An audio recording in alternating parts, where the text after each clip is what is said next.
look, I'm really pregnant. I'm actually 35 weeks pregnant, which means that I have somewhere between 4 to 6 weeks left of having this amazing human inside of me. And I have loved being pregnant more than maybe I've loved anything in my whole life. And so I wanted to make a video sharing my pregnancy experience with you and sharing how meditation has actually impacted my journey, because I've had what I think is the easiest pregnancy in the history of pregnancies.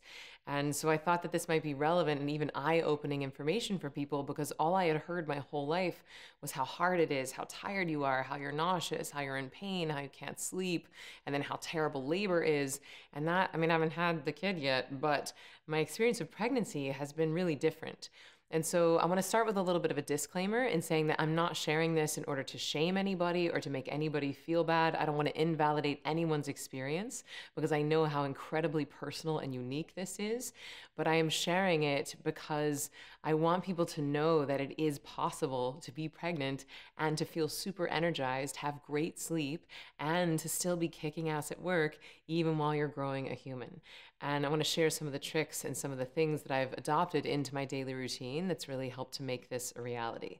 So no surprise here, I would say my number one pregnancy hack is meditation. The thing is, I feel like I've been meditating now for 10 years. So usually when I'm not pregnant, I feel like I have a little bit in the reserve tank. So if I have a couple of really intense days, I feel like I could almost afford to even run myself down, or I could go a couple of days without sleeping great and still perform at a pretty high level. But being pregnant, that has changed. I don't really have anything in the reserve tank. I feel like I'm riding on like an eighth of a tank all the time, because, you know, my body's working double time trying to grow a human. So I've had to take extra good care of myself, and the meditation has really helped with that. So you might know my analogy here is that when you meditate, you're actually tapping into the source of energy, to the source of bliss, to the source of fulfillment, and you're giving your body this deep healing rest. So even when you start to feel like, oh, I'm so tired, or oh, I just feel so emotional, you go and you meditate and you come out on the other side more refreshed. And pregnancy is one of the times that we can actually meditate more than twice a day. So my number one tip would definitely be to meditate.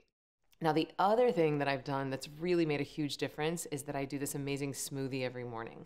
And it doesn't matter where I am, if I'm flying, if I'm in a hotel room, I will find a way to make this smoothie. I might have to adapt a little bit if I'm traveling, but I will share with you the main ingredients, and then I would say experiment with it, see what works for you. And I don't think you have to be pregnant in order to enjoy this smoothie.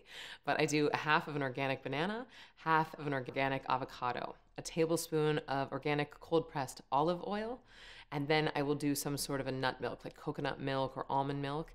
And then I put in protein powder, prebiotics, collagen powder, and then I will do a nut butter or a coconut butter just to really thicken it up. And it tastes delicious. Oh, I also add frozen organic berries.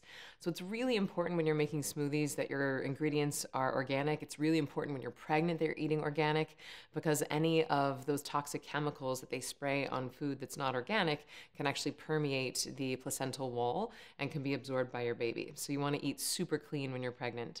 But the smoothie, basically, I feel nourished, I feel full, I have energy that is sustained throughout the day, and I feel like I don't get those cravings. I haven't had actually really any cravings, because I feel like I'm really nourishing my body and giving it the nutrients that it needs.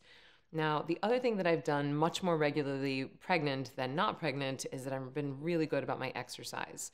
There's been a week or two here or there where I didn't if I was traveling, but even if I only do a 7-minute workout on my app, or even if I only do 15 minutes of yoga, I try and move my body every single day, and that's made a huge difference.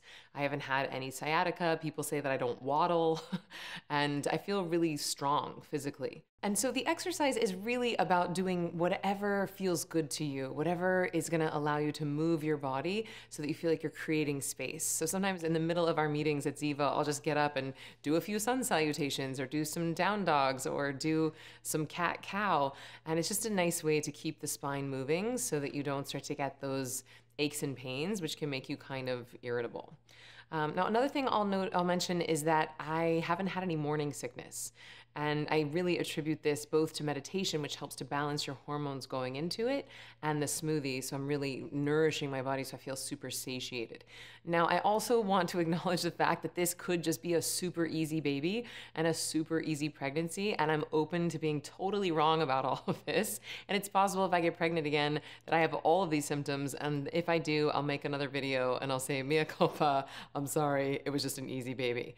But I actually believe that if you go into a pregnancy quite balanced, both hormonally, emotionally, energetically, then it's going to be much easier as you move through it. But if you have some imbalances when you get pregnant, they can actually get highlighted. Things can get exacerbated during pregnancy. So I would say if you're thinking about having a kid, make sure that you're already preemptively cleaning out your diet, balancing out your hormones, balancing out your endocrine levels, so that when you do get pregnant, you can really enjoy the crap out of it. Oh, the other thing is if you are trying to get pregnant, I would highly recommend that you meditate. We have about 70 Ziva babies right now. And if you're not looking to get pregnant, just make sure you're using protection, because meditation can really increase your fertility. Okay, so I hope that's helpful. I hope some of these tips, these tips are good to do even if you're not pregnant, but I just wanted to share my experience with you because I've really loved it so much. And I think that the happier you are when you're gestating the human, the happier the baby is. We know that emotions and trauma can actually be passed down from generation to generation, not only in the cells, but actually in your epigenetics. So it's important that we start to care just as much about the mental health of pregnant women as we do the physical health.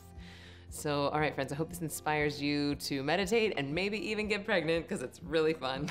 All right, bye.